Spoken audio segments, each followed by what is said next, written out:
Alright, so I've got some veneer that I showed you guys.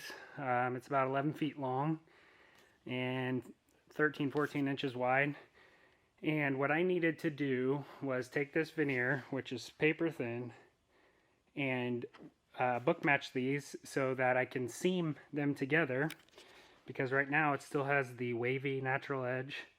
And then I'm going to veneer it onto this MDF combo core plywood. So what it is a plywood structure with a very thin layer, let me see if I can get in here, of MDF on the top.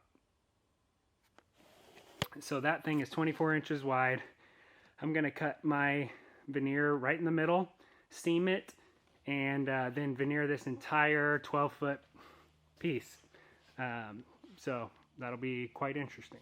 To joint the two natural edges of this veneer, what I'm going to do is take a veneer saw, put it on my track, and I'm going to take this blade and just ride along the edge of the track until I saw through the veneer. So what this does is it allows, versus like a razor blade or something, it allows a super crisp, clean edge without catching the grain and then kind of splitting like a razor blade tends to do. So I'll take this track, I've already done the cut, and show you guys the edge. So my edge is just as straight as the aluminum track. And I had them doubled up, so now I can joint these two together with tape. Alright, so I've opened up my two pieces of walnut, and because I'm jointing that, I need that edge to match up perfectly. So it's very hard to show you, but I'm going to be putting this together, pinching it together, and lining up these seams as tight as I can get them with tape temporarily. Started to go onto the edge, butt it together, and then use blue tape between the two. And blue tape actually shrinks a little as you push it down, so it pulls it super tight and actually kind of pulls up on the veneer. So after I get all of these lines done, I will run the entire length of the piece. So we go back in here, lay the piece down, and we see that it lines up perfectly. Give it a little squeeze and put the tape on. All the way down. Next step is iron on the front edge, and I'm just using a 2-inch wide iron-on edge banding. You do that because when your seam or your top comes across, it covers the seam. I'm not using real edge banding because I don't have 12-foot walnut boards, so that's some of the challenges with working with extremely long pieces. Can you find the seam? Because I can't find the seam. Alright, so I got my football veneer laid out, and I ran a tape right down the center just to give an extra little bit of connection, because next up I will take this whole thing, roll it over, and I will apply what they call Heatlock glue.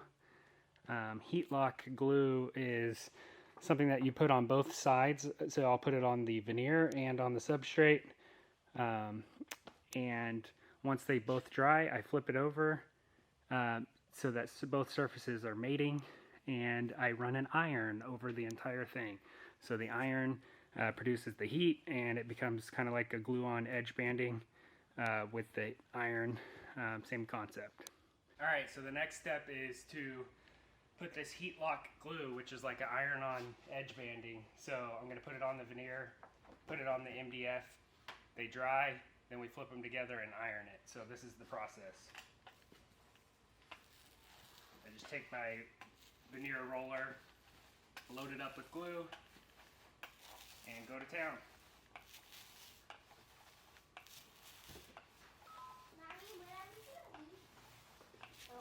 So I've got the veneer laid out and pinned down with some boards because this thing will curl up as it dries.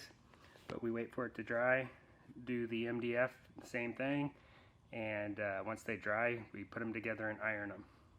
Glue has dried on both substrate and veneer, and I got it on top, laid it out where I want it, and the next process is going to be to start ironing down all of the veneer. So we'll see how well that goes on this full panel. So if you look at the ripples in the veneer and then this shiny spot, that's where I've ironed it down and pressed with this piece of UHMW plastic. But other than that, it's going very well. I'm getting to one end, working from the center out. So that provides the wood room to move and stretch and do whatever it needs to do. I'm hoping to eliminate the live edge on the outside and just have a book match center line. So it'll be pretty cool. Okay, I finished veneering. Now what I'm going to do is check for any voids, anything like that that I need to repair, and then edge band or edge trim all of this veneer. Right now I just have it with a little bit of a lip.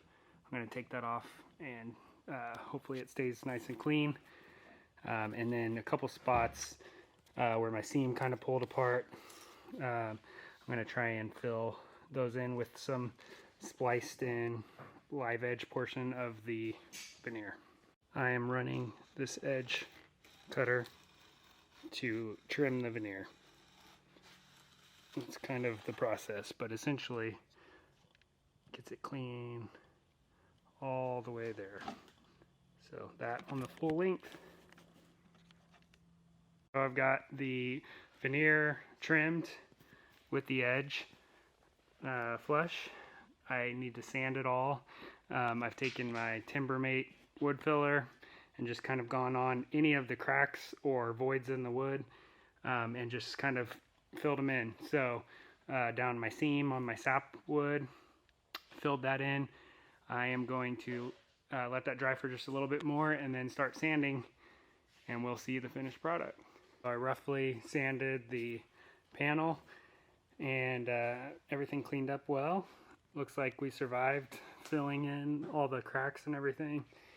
I'm going to just wipe it down and take a look at it.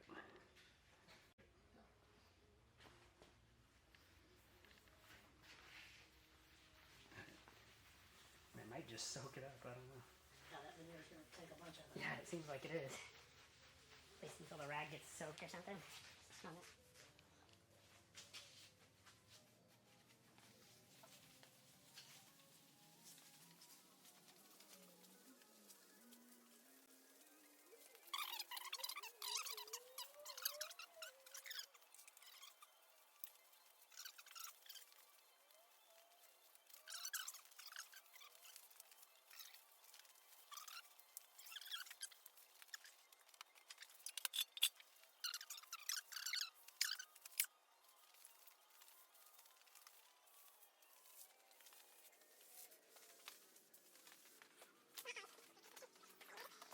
Put the finish on and it looks awesome. So this is coat number 1. Let it dry overnight and scuff it with like 320 lightly, and then come back and hit it again with one more coat and it'll be good to go. Looks like a slab.